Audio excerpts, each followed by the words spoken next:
Hello and welcome to the last video for Chapter 2 in AP Psychology on Personality. Today we're looking at Section 5 on cultural influences over personality, and then we're going to look at Section 6, which is the inner experience, kind of looking at humanistic psychology. So we're going to dabble a little bit in a later chapter. In Chapter 10, we're going to get to social psychology, but we're going to talk about some of the cultural influences on your personality. So a question for you, and this is kind of maybe social norms, but it's kind of to think about how your culture influences you. You've been invited to a birthday party that starts at 7 p.m. What time do you arrive? I'll let you think about it. Okay. Do you arrive right at the time, a little bit early? Do you arrive fashionably late? Does it depend on factors? How old, is the person we're celebrating? Is it a little kid? Is it an adult? Is it, your grandma who's turning 100 years old, and you want to make sure you're there because maybe grandma doesn't have a lot of time left? Is it a party you want to go to? Is it someone that it's at Disneyland, so you got to be there? Or you know what? We're going to do math equations for a birthday party. That sounds like torture. Chances are, if you're cultural in this country, if you have an Anglo background, maybe you show up 6:55, 7 o'clock, maybe fashionably late, 7:05, 7:10, 7:15. If you're Latino or Hispanic, maybe you look at that and go, well, 9 o'clock or 9:30 or 8:30. You show up fashionably like super late because it's rude to show up that early. Culture plays a part in this. And so our culture, our values, and our traits basically determine who you are and how you view yourself within your culture. And so what you look at is individualistic societies like America and Western Europe versus collectivist cultures like Asia. In our country, the individual is very important. That we put the person, each single person is important and they're special. We put them ahead of society a lot of times. Whereas in Asia, especially like in China and Japan, the group, the whole society is more important than the individual. So the Japanese have something called tachiba, which is to perform your social roles correctly. We don't have that. Here in America, you got to keep it real. You got to be true to yourself. You got to pull yourself up by your own bootstraps. Do your thing. Just vibing. Do whatever. And so cultural and traits, there's a couple things just kind of look at. And these are kind of social norms. Conversational distance is very cultural. Tardiness is another, so next time you're late, it's not your fault, it's your culture's fault. Just say, hey, it's my culture I was raised in. I'm supposed to be late. I didn't want to be rude by being on time.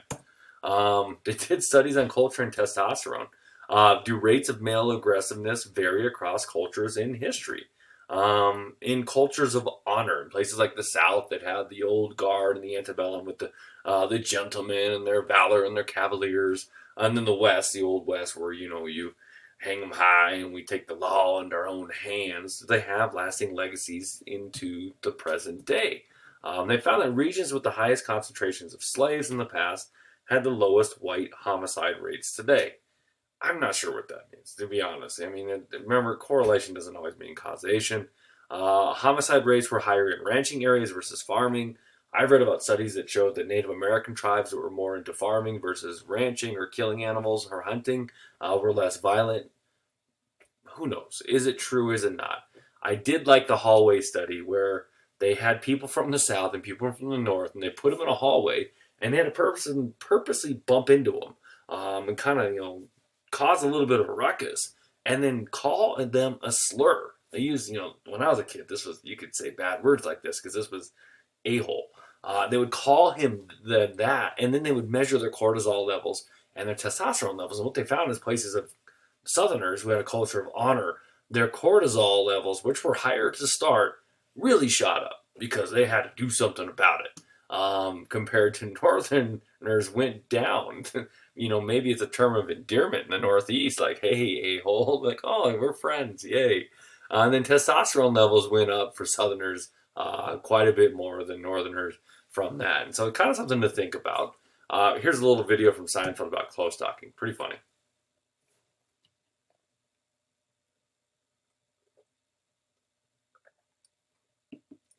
She wants to say hi. She's with her new boyfriend. What's he like? He's nice, bit of a close talker. A what? You'll see. Boy, I really had no idea that you felt this way about the Costanzas. They're exhausting. It's like being in an asylum.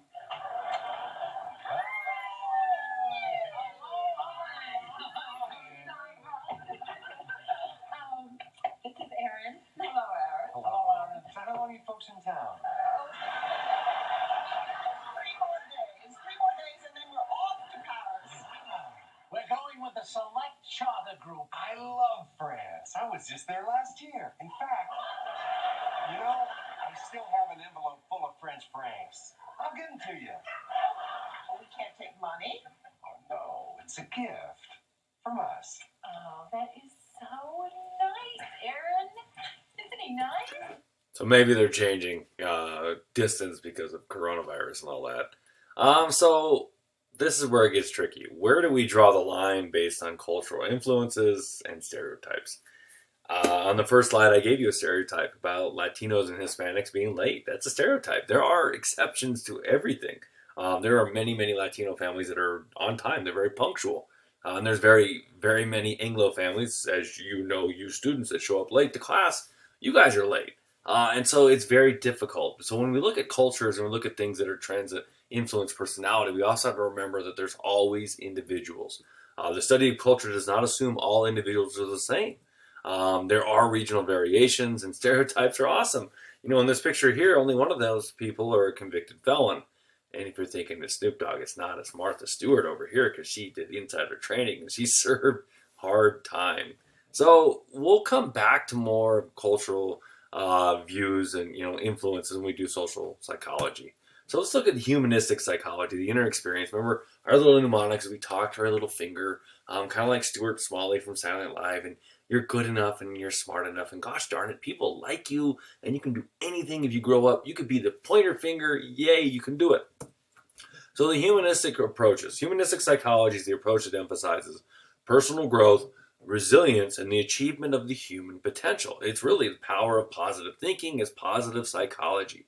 There's two names you really need to associate with humanistic psychology: Abraham Maslow and Carl Rogers. Maslow, who famously did his pyramid of the hierarchy of needs, that basically if our basic needs of survival are not met, we can't function, we can't do higher great things. He believed in peak experiences. He believed in these rare moments of rapture that are caused by the attainment of excellence or the experience of beauty, that you would achieve things and it would almost define your life.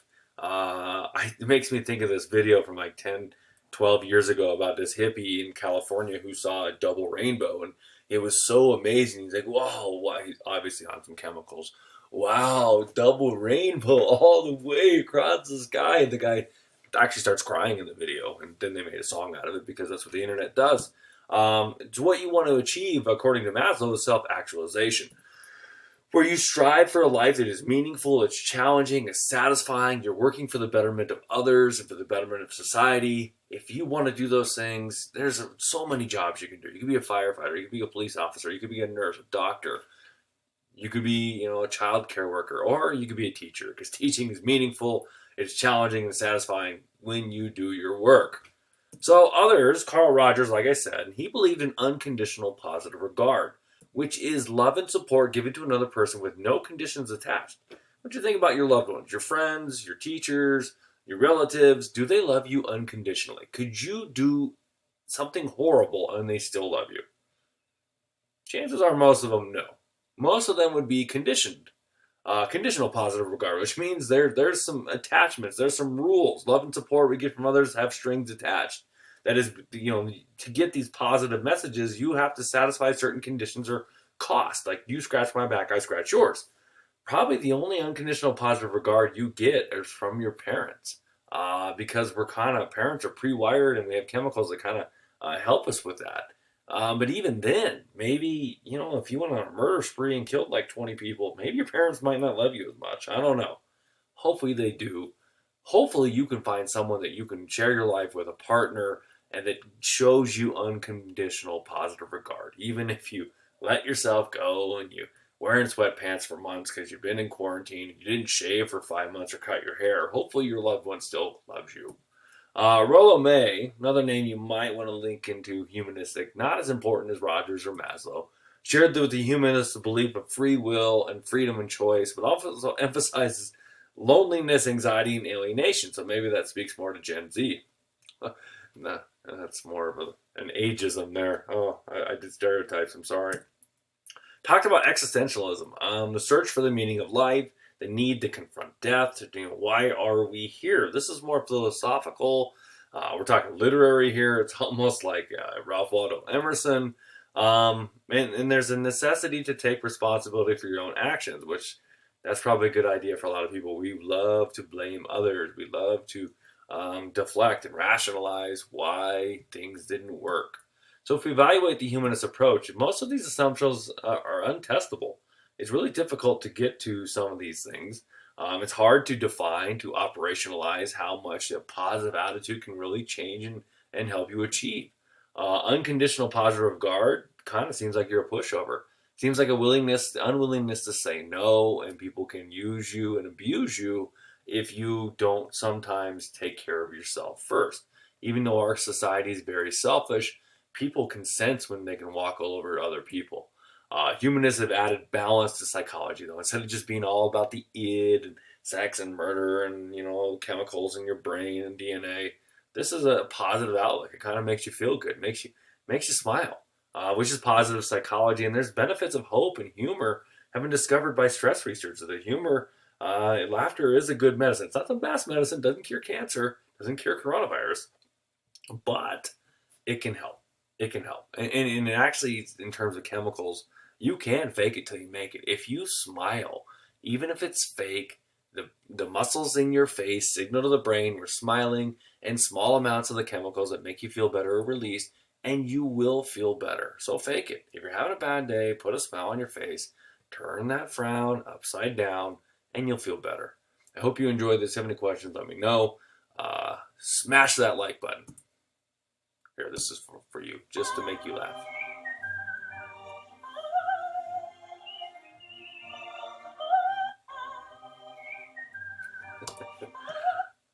Go Nuggets.